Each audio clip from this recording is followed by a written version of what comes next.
Em 7 de dezembro de 1941, o ataque a Pearl Harbor lançou os Estados Unidos em uma guerra de proporções globais, deixando um rastro de destruição e um profundo desejo de retribuição. A nação, outrora isolacionista, foi forçada a confrontar a realidade brutal de um inimigo audacioso. Nos anos que se seguiram, entre 1942 e 1944, a participação americana na Segunda Guerra Mundial foi marcada por uma busca incessante por vantagem estratégica e pela neutralização dos responsáveis pelos atos de agressão contra o país. Dentro deste cenário de urgência e determinação, emergiu uma operação de inteligência que desafiaria as convenções e empurraria os limites da Guerra de Sinais. Esta operação, classificada como ilegal pelos canais diplomáticos convencionais, não se referia a uma violação do direito internacional no sentido criminal, mas sim a uma audácia técnica e estratégica que subvertia as normas estabelecidas de comunicação e engajamento.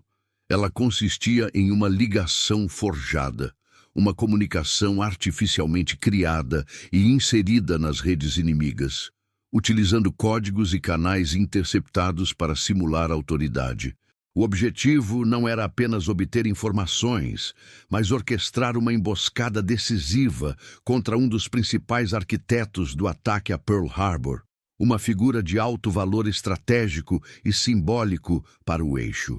A premissa central desta iniciativa era audaciosa: misturar engenharia avançada com táticas de inteligência para desestabilizar o comando e controle inimigo. Não se tratava de um mero ato de espionagem, mas de uma intervenção direta, um golpe cirúrgico na hierarquia do inimigo, visando um dos cérebros por trás do planejamento das ações contra os Estados Unidos. A tensão era palpável, e o risco inerente à operação era imenso. Uma falha poderia não apenas comprometer valiosas fontes de inteligência, mas também desencadear repercussões diplomáticas e militares imprevisíveis, exacerbando ainda mais o conflito. A necessidade de neutralizar os líderes inimigos tornou-se uma prioridade máxima para os serviços de inteligência americanos. A caçada a responsáveis e figurões do eixo, especialmente aqueles ligados aos ataques que provocaram a entrada dos IBUA na guerra, levou as operações americanas a explorar qualquer vantagem disponível, legal ou não convencional. Este cenário exigia uma abordagem inovadora, onde a moralidade da ação era secundária à sua eficácia estratégica. O objetivo era claro: desmantelar planos inimigos e capturar inteligência crucial para virar o curso da guerra. A operação representava uma virada na guerra invisível, um prelúdio para uma nova forma de combate, onde as ondas de rádio e os fluxos de dados se tornariam um campo de batalha tão crucial quanto o ar, a terra e o mar. Enquanto as imagens da destruição de Pearl Harbor ainda assombravam a memória coletiva, a mente dos estrategistas americanos já se voltava para o campo abstrato das comunicações, buscando uma forma de transformar a própria força do inimigo em sua maior vulnerabilidade. Esta audácia técnica, combinada com uma astúcia estratégica implacável, prometia uma forma de vingança que ia além do simbólico, buscando desarticular o inimigo em sua própria estrutura de comando. A ilegalidade da ligação era, portanto, um testemunho da determinação americana em empregar todos os meios necessários para alcançar a vitória e fazer justiça. O ataque em 7 de dezembro de 1941, que devastou a frota do Pacífico em Pearl Harbor, não apenas mergulhou os Estados Unidos na Segunda Guerra Mundial, mas também acendeu uma profunda e inabalável necessidade de retribuição. E nação, outrora hesitante em se envolver diretamente em conflitos globais, foi confrontada com a brutalidade de um inimigo audacioso, e a resposta foi uma mobilização sem precedentes de recursos e uma determinação implacável.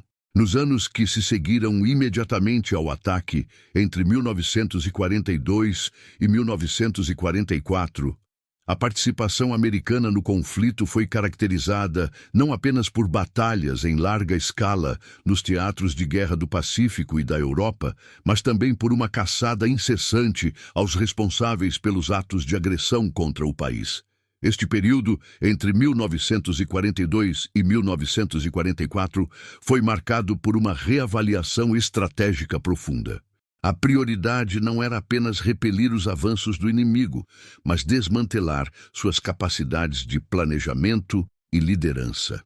A caçada a responsáveis e figurões do eixo, especialmente aqueles que haviam orquestrado ou contribuído significativamente para ataques como o de Pearl Harbor, tornou-se um objetivo central da inteligência e das operações militares americanas. Havia uma compreensão crescente de que a neutralização desses indivíduos, fossem eles estrategistas militares, chefes de inteligência, cientistas-chave ou altos oficiais envolvidos no planejamento de operações, não era apenas uma questão de vingança simbólica, mas uma necessidade estratégica para desorganizar a coordenação inimiga e prevenir futuras ofensivas. A pressão sobre os serviços de inteligência era imensa. Eles precisavam entregar resultados concretos e tangíveis que demonstrassem a capacidade americana de reagir e contra-atacar em todos os níveis do conflito. Para alcançar esses objetivos críticos, as operações americanas foram impulsionadas a explorar qualquer vantagem disponível, legal ou não convencional. Isso significava ir além dos métodos tradicionais de coleta de informações. A busca por inteligência crucial e a necessidade de desmantelar planos inimigos contra os Estados Unidos levaram à adoção de táticas que, em tempos de paz, poderiam ser consideradas transgressoras ou eticamente questionáveis. A linha entre o que era aceitável e o que era audacioso tornou-se turva na urgência da guerra, onde a necessidade de proteger a nação e garantir a vitória final muitas vezes superava as convenções estabelecidas. A capacidade de decifrar códigos complexos, interceptar comunicações inimigas em tempo real e, por vezes, até mesmo manipular as redes de comunicação adversárias, passou a ser vista como uma ferramenta vital no arsenal americano. Não se tratava apenas de ouvir o inimigo, mas de entender suas intenções, prever seus movimentos e, se possível, semear a discórdia ou o caos em suas próprias fileiras. O cenário de guerra de inteligência intensificou-se dramaticamente. A inteligência deixou de ser um mero suporte para as operações de campo e transformou-se em um campo de batalha por si só, onde a informação era a arma mais potente e a capacidade de processá-la rapidamente, uma vantagem decisiva. A cada dia, a pressão por resultados aumentava, impulsionando equipes de engenheiros, criptógrafos, linguistas e analistas a buscar soluções inovadoras e, por vezes, arriscadas. Eles operavam nas sombras, longe dos campos de batalha visíveis, mas seu trabalho tinha um impacto direto e profundo no curso da guerra. A neutralização de líderes inimigos, seja por captura, desinformação, interrupção de suas comunicações ou desarticulação de suas redes de comando, era vista como uma forma eficaz de enfraquecer a moral e a capacidade de combate do adversário. A lição de Pearl Harbor havia sido clara. A vigilância constante e a proatividade na guerra de inteligência eram essenciais para a segurança nacional e para a vitória final. A caçada implacável não era apenas por justiça, mas pela garantia de que tal surpresa devastadora nunca mais se repetiria, moldando uma nova era de operações secretas e de guerra eletrônica. O Oceano Pacífico, com sua imensa extensão e miríade de ilhas e atóis, não era apenas um campo de batalha para frotas navais e esquadrões aéreos. Ele se transformou em um vasto e complexo campo de batalha invisível, onde as ondas de rádio eram as munições e as informações, o território a ser conquistado. As redes de comunicações que serpenteavam por esta vasta região eram a espinha dorsal de qualquer operação militar, vitais tanto para as forças aliadas quanto para o Império Japonês.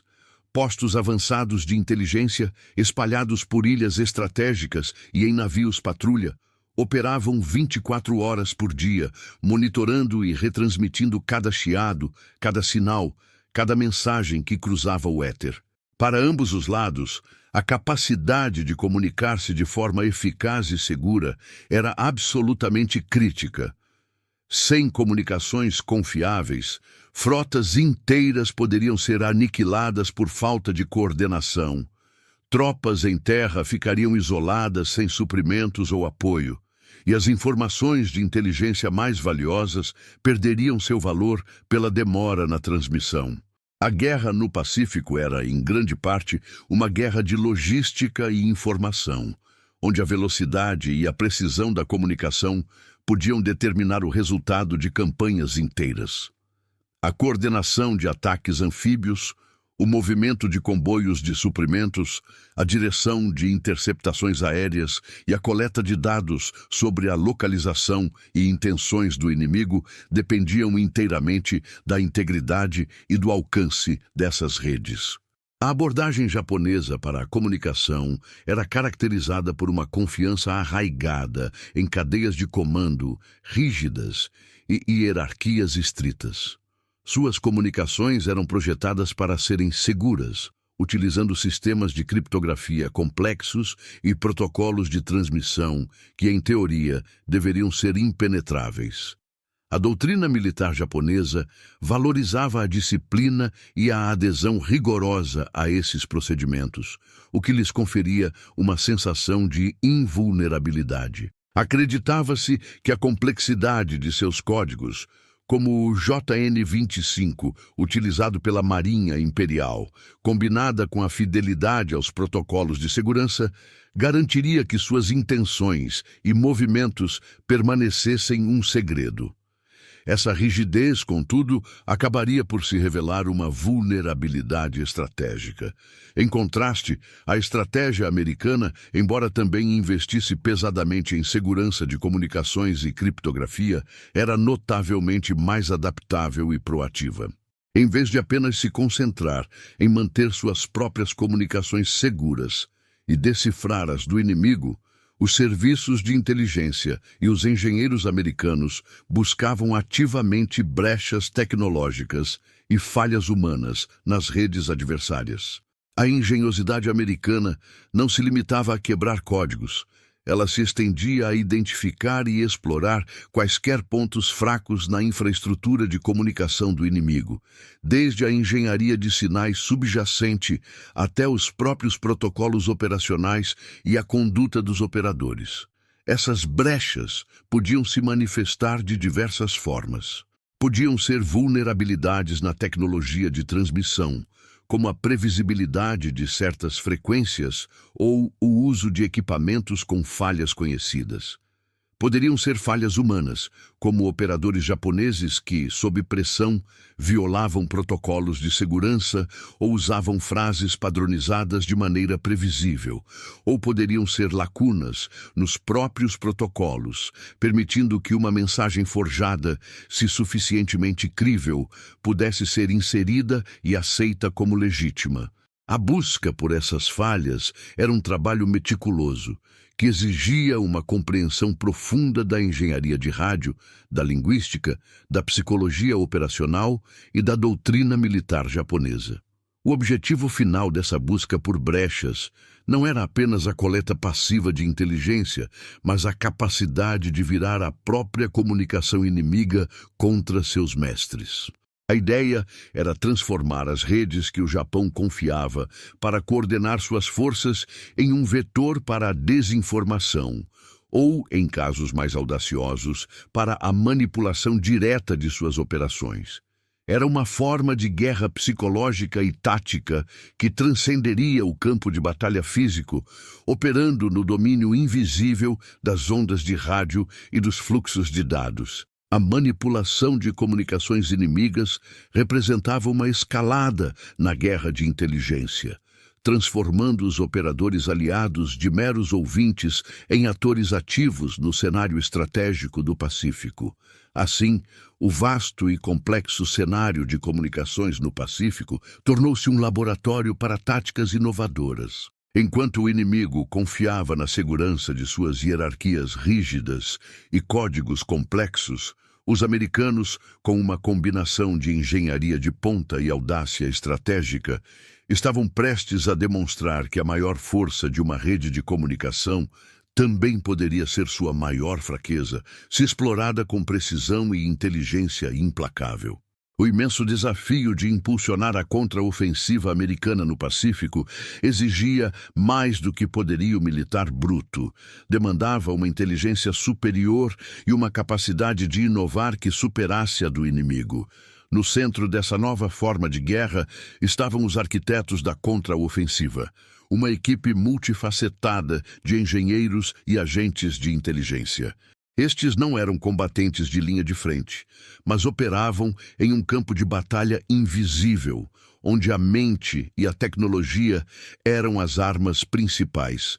Sua fusão de mentes técnicas brilhantes e estrategistas astutos seria a chave para desvendar os segredos do inimigo e, eventualmente, virar o jogo. Essa equipe era composta por especialistas de diversas áreas, cada um contribuindo com uma peça vital para o complexo quebra-cabeça da inteligência.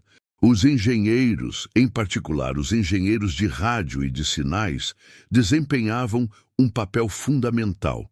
Sua expertise permitia-lhes não apenas operar, mas também adaptar e aprimorar os equipamentos de interceptação. Eles eram responsáveis por identificar as frequências de rádio utilizadas pelos japoneses, analisar as características de seus sinais e até mesmo reverter a engenharia de seus sistemas de transmissão e recepção. Compreender a infraestrutura de comunicação inimiga em um nível técnico profundo era essencial para encontrar vulnerabilidades, desde falhas na modulação do sinal até padrões de transmissão que pudessem ser explorados. O trabalho minucioso desses engenheiros, muitas vezes em laboratórios secretos ou em postos avançados isolados, formava a base técnica de toda a operação de inteligência. Paralelamente e em estreita colaboração, atuavam os criptógrafos e decifradores de códigos. Estes eram os mestres da linguagem secreta, dedicados à tarefa hercúlea de quebrar os complexos sistemas de criptografia japoneses. Códigos como o JN-25, utilizado pela Marinha Imperial Japonesa, representavam um desafio monumental, exigindo não apenas conhecimento matemático avançado, mas também uma paciência exaustiva e uma capacidade de identificar padrões em massas de dados aparentemente aleatórios. O sucesso na quebra desses códigos abria uma janela sem precedentes para as intenções e movimentos do inimigo, revelando ordens de batalha, planos de ataque e até mesmo a localização de navios e submarinos. A capacidade de decifrar essas mensagens era o santo graal da inteligência, transformando ruído em informação estratégica vital. Além da decifração técnica, a presença de linguistas e especialistas culturais era indispensável. Sua função ia muito além da mera tradução de mensagens decifradas. Eles eram responsáveis por compreender as nuances da linguagem japonesa, incluindo dialetos, gírias militares e o contexto cultural que influenciava a comunicação. Essa compreensão aprofundada permitia aos analistas interpretar com maior precisão o significado das mensagens, identificar possíveis desinformações e até mesmo inferir o estado de espírito ou a doutrina operacional dos comandantes inimigos. A capacidade de ler nas entrelinhas era crucial para transformar uma mensagem traduzida em inteligência acionável, permitindo que os estrategistas americanos antecipassem as ações japonesas com maior confiança. A coordenação entre essas habilidades específicas era o que realmente definia a eficácia da equipe americana. A engenharia de sinais, por exemplo, não operava isoladamente.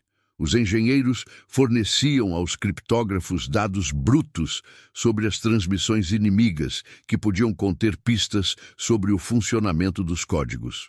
Por sua vez, a inteligência, obtida pela decifração de códigos, guiava os engenheiros na busca por novas frequências ou na otimização de equipamentos para interceptar tipos específicos de mensagens. A análise de inteligência, que sintetizava todas essas informações, identificava vulnerabilidades não apenas nos sistemas de comunicação, mas também nos protocolos operacionais e na própria cadeia de comando japonesa.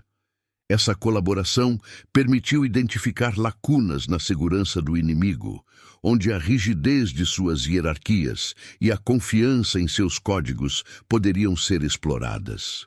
O trabalho desses indivíduos era minucioso e exaustivo, muitas vezes realizado sob imensa pressão e em total sigilo. Nos bastidores, em instalações discretas espalhadas pelo Pacífico, eles passavam horas a fio debruçados sobre cifras, mapas e equipamentos de rádio. Era uma guerra de paciência e inteligência, onde cada pequena descoberta poderia ter um impacto gigantesco no campo de batalha. Eles eram os verdadeiros mestres da guerra invisível, transformando a própria comunicação inimiga, que deveria ser uma fortaleza, em uma ferramenta contra seus próprios mestres. Essa capacidade de se adaptar, inovar e colaborar entre diferentes disciplinas foi a marca registrada da inteligência americana na Segunda Guerra Mundial, pavimentando o caminho para operações audaciosas que iriam muito além da mera coleta de informações, culminando na manipulação direta das redes de comunicação do inimigo para fins estratégicos. O cerne da chamada ilegalidade desta operação reside na sua natureza profundamente subversiva. Não se tratava de uma violação de leis internacionais em sentido criminal, mas sim de uma audácia técnica e estratégica que rompia com os protocolos estabelecidos de comunicação em tempos de guerra. A ação consistia no uso ousado de códigos e canais inimigos previamente interceptados e decifrados, para forjar autoridade e inserir mensagens manipuladas diretamente na rede de comando adversária. O objetivo era criar uma ilusão tão convincente que os próprios operadores e comandantes japoneses aceitassem as comunicações americanas como legítimas ordens ou informações de seus próprios superiores. Esta operação representou uma fusão sem precedentes entre a engenharia de sinais avançada e uma audácia operacional pura. No lado da engenharia de sinais, os especialistas americanos desenvolveram a capacidade de clonar a assinatura eletrônica das transmissões inimigas. Isso significava não apenas decifrar o conteúdo das mensagens, mas também replicar com precisão as características técnicas dos sinais de rádio japoneses. A frequência exata, o tipo de modulação, a potência do transmissor e até mesmo os padrões de criptografia utilizados. A complexidade residia em reproduzir esses elementos de forma tão autêntica que os receptores japoneses não pudessem distinguir a mensagem forjada de uma comunicação genuína vinda de suas próprias fontes. A inserção dessas mensagens em fluxos de comunicação inimigos exigia uma compreensão profunda da arquitetura de suas redes, identificando lacunas ou momentos de menor vigilância para introduzir o sinal sem levantar suspeitas. Era um trabalho de precisão microscópica em um campo de batalha invisível, onde cada milissegundo e cada hertz importavam. Contudo, a maestria técnica por si só não seria suficiente. A audácia operacional era igualmente crucial, pois envolvia a simulação crível de comandos e mensagens que se encaixassem perfeitamente na doutrina militar japonesa e nas expectativas de seus operadores. Isso exigia não apenas o conhecimento dos códigos, mas também uma compreensão intrínseca da psicologia do inimigo, de sua hierarquia de comando e de seus procedimentos operacionais padrão. Os analistas americanos precisavam antecipar como um oficial japonês reagiria a uma determinada ordem, qual seria o tom apropriado para uma comunicação de emergência e quais informações seriam consideradas plausíveis dentro daquele contexto. Para ilustrar a complexidade dessa tarefa, pode-se imaginar uma situação em que os engenheiros e agentes de inteligência americanos agiam como falsificadores de alto nível em um ambiente de comunicação. Não bastava copiar a caligrafia. Era preciso imitar o estilo de escrita, o vocabulário e até mesmo as idiosincrasias de um autor específico. Em termos de rádio, isso significava que, ao invés de apenas ouvir uma conversa telefônica segura, os americanos conseguiam entrar na linha e, passando-se por um alto oficial japonês, emitir uma ordem para um subordinado. Por exemplo, uma mensagem forjada poderia instruir um navio de guerra japonês a mudar sua rota para uma área específica, sob o pretexto de uma nova missão ou de um reagrupamento urgente, quando, na verdade, essa nova rota o levaria diretamente para uma zona de emboscada aliada. Outro cenário hipotético envolveria a manipulação de um comando de reconhecimento aéreo.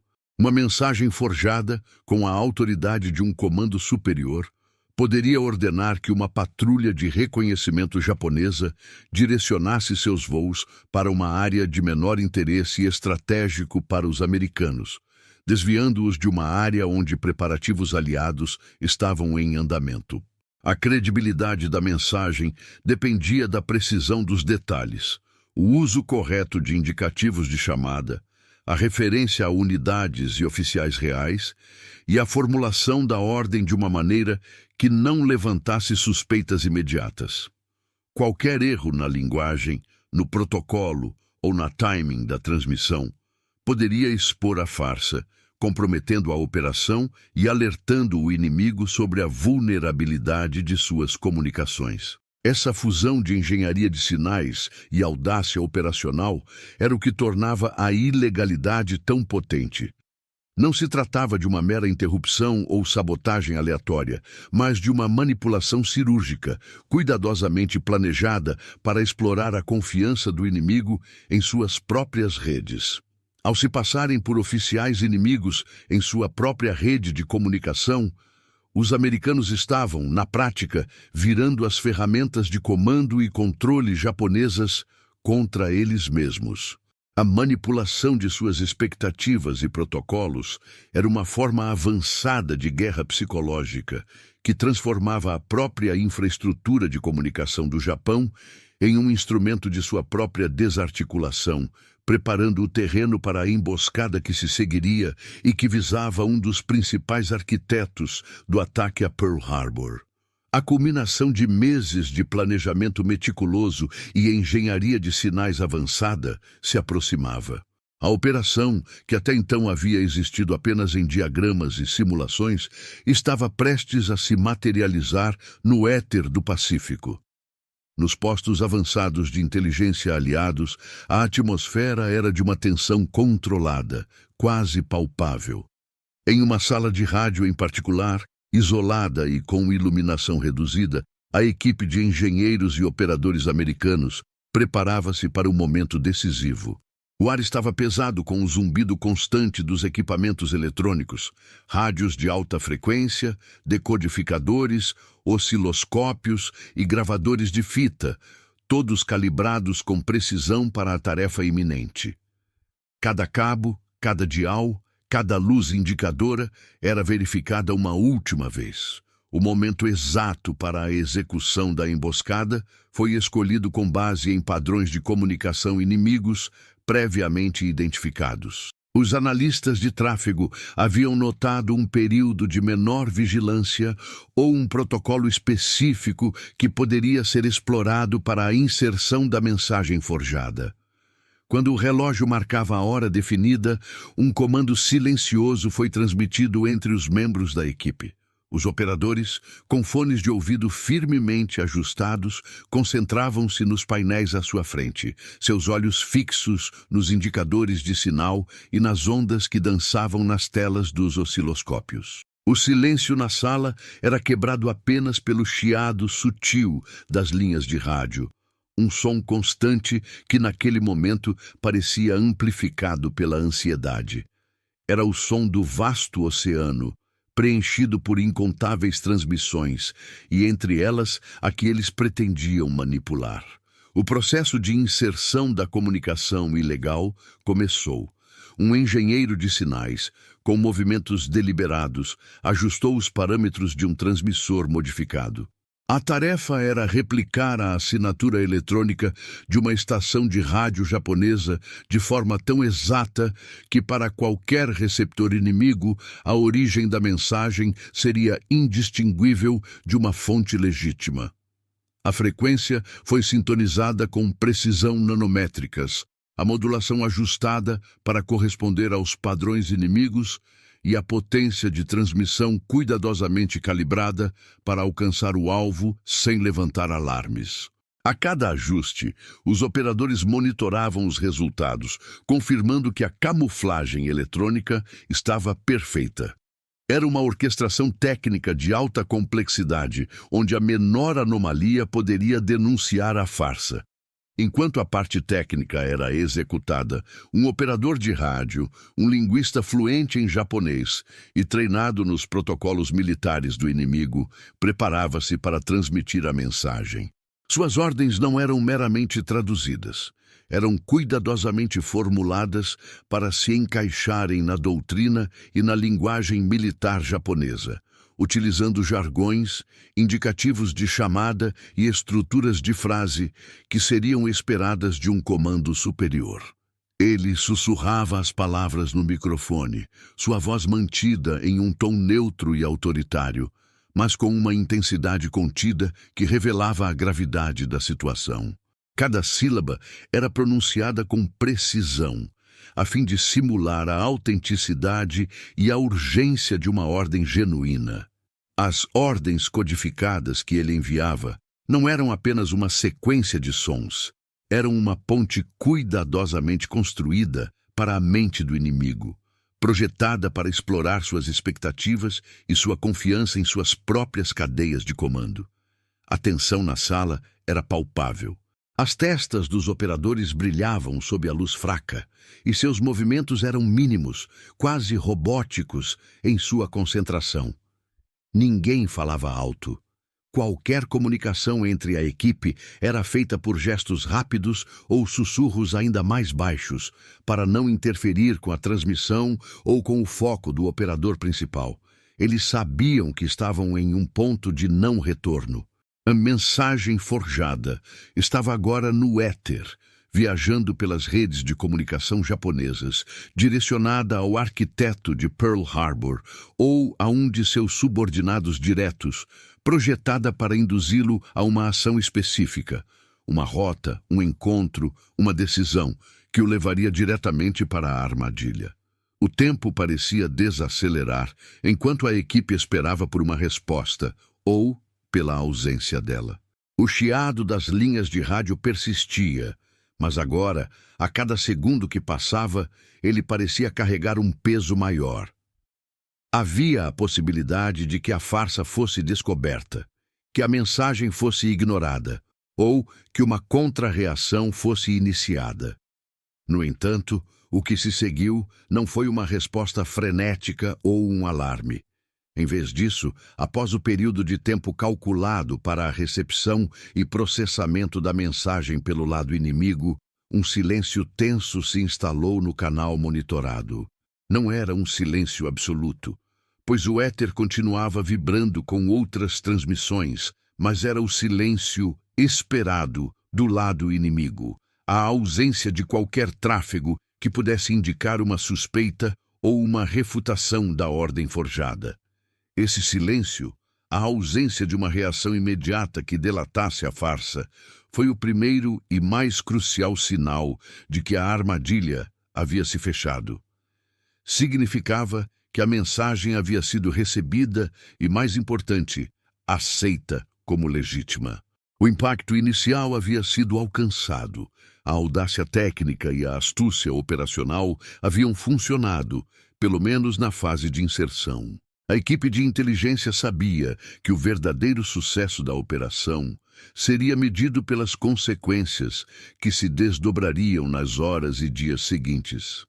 Mas naquele momento, o silêncio do inimigo era a confirmação de que haviam conseguido virar a própria comunicação japonesa contra seus mestres, preparando o terreno para a neutralização do arquiteto de Pearl Harbor. A tensão na sala diminuiu, substituída por um alívio contido e uma determinação renovada para monitorar os próximos passos do inimigo, agora manipulado por suas próprias redes de comunicação. O silêncio tenso que se seguiu à transmissão da mensagem forjada não era um vazio, mas a confirmação de que a audaciosa operação havia atingido seu alvo inicial. A ausência de uma reação imediata de alarme por parte do inimigo significava que a comunicação, habilmente inserida nas redes japonesas, havia sido aceita como legítima.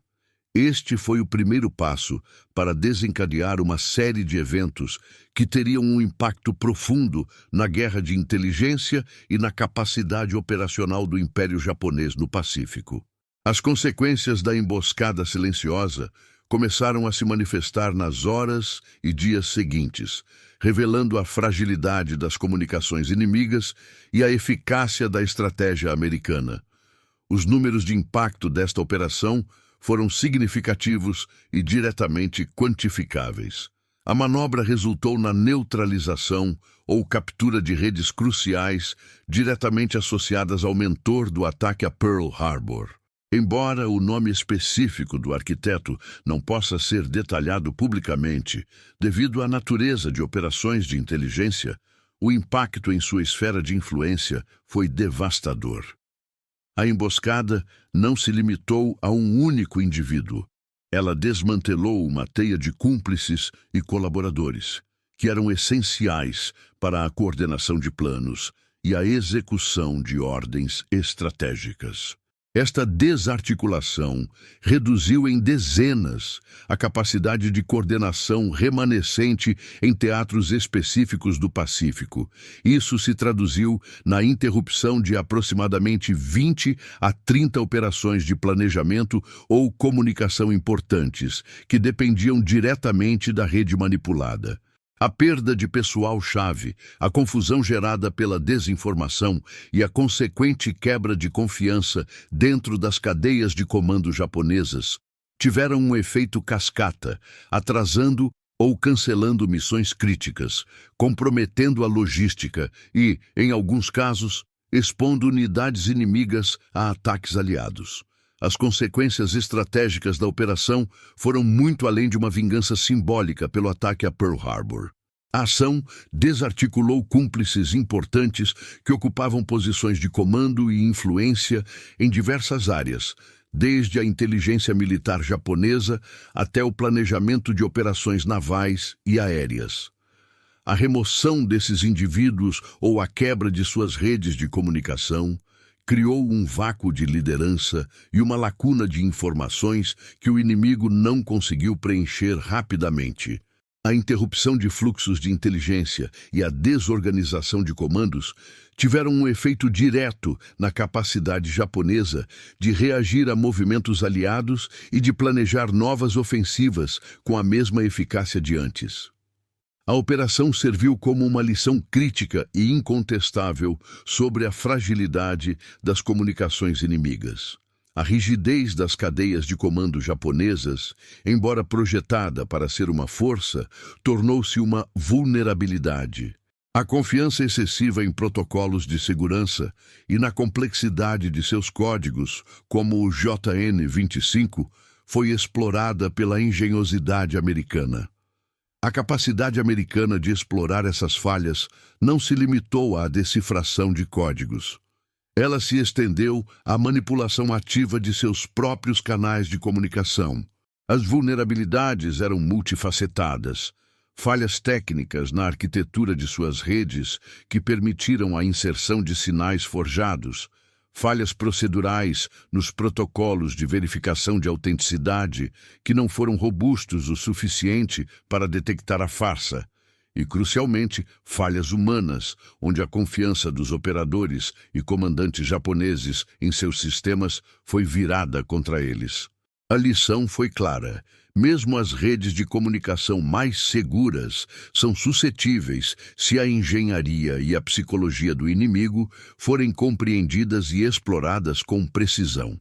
Na análise pós-operatória, esta operação se tornou um estudo de caso fundamental para os serviços de inteligência americanos. Ela não apenas validou a eficácia da guerra de sinais agressiva e da manipulação de comunicações, mas também influenciou profundamente futuras estratégias de inteligência e contra-inteligência. A operação demonstrou que a proatividade na exploração de vulnerabilidades inimigas era tão importante quanto a segurança das próprias comunicações. Isso levou a um investimento ainda maior em engenharia de sinais, criptoanálise e, de forma mais ampla, em operações psicológicas e de desinformação que utilizavam a própria infraestrutura do inimigo.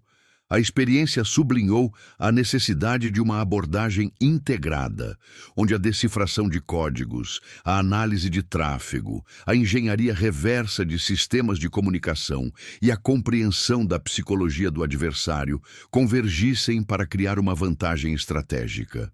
O sucesso da emboscada incentivou o desenvolvimento de novas doutrinas para a guerra eletrônica e para a interceptação e manipulação de comunicações em tempo real, transformando o éter em um campo de batalha tão vital quanto qualquer outro. A operação provou que a informação, quando não apenas coletada, mas ativamente manipulada, poderia ser uma arma tão devastadora quanto qualquer bomba ou torpedo, capaz de desarticular o inimigo de dentro para fora, minando sua coordenação e sua moral.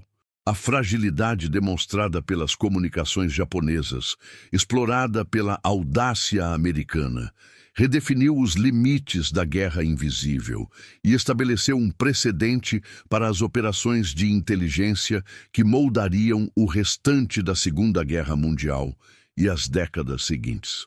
O ataque a Pearl Harbor, que desencadeou a entrada dos Estados Unidos na Segunda Guerra Mundial, foi um golpe de surpresa devastador, meticulosamente planejado por mentes estratégicas inimigas. Contudo, a história desta operação secreta e ilegal no Pacífico revelou uma verdade fundamental. Quando talentos técnicos excepcionais se unem a uma vontade implacável, até os arquitetos de ataques de surpresa podem ser desarmados. A audácia de forjar uma comunicação dentro das próprias redes inimigas, utilizando engenharia de sinais e astúcia operacional, transformou a vulnerabilidade do adversário em uma vantagem decisiva para os aliados. Esta operação demonstrou de forma inequívoca que a justiça, em tempos de guerra, não se manifesta apenas nos campos de batalha tradicionais, mas também no domínio invisível da inteligência e da tecnologia. Os Estados Unidos, ao empregar essa tática inovadora, reafirmaram que o engenho pode e deve caminhar lado a lado com a busca por justiça. A capacidade de identificar, explorar e manipular as falhas nas comunicações japonesas não foi um ato de retribuição cega, mas uma demonstração calculada de superioridade intelectual e tecnológica. A transformação da vulnerabilidade inimiga em uma arma decisiva alterou o curso de eventos específicos e teve um impacto duradouro na estratégia de guerra. O legado desta operação transcendeu o teatro de operações do Pacífico. A audácia técnica e a astúcia estratégica empregadas para desarticular os arquitetos de Pearl Harbor estabeleceram um marco na história da inteligência militar. Ela provou que a guerra de sinais Não era apenas uma ferramenta para a coleta passiva de informações, mas um campo de batalha ativo, onde a manipulação e a desinformação podiam ser empregadas com efeitos devastadores. Esta abordagem influenciou o desenvolvimento de novas doutrinas para a guerra eletrônica, a criptoanálise e as operações psicológicas.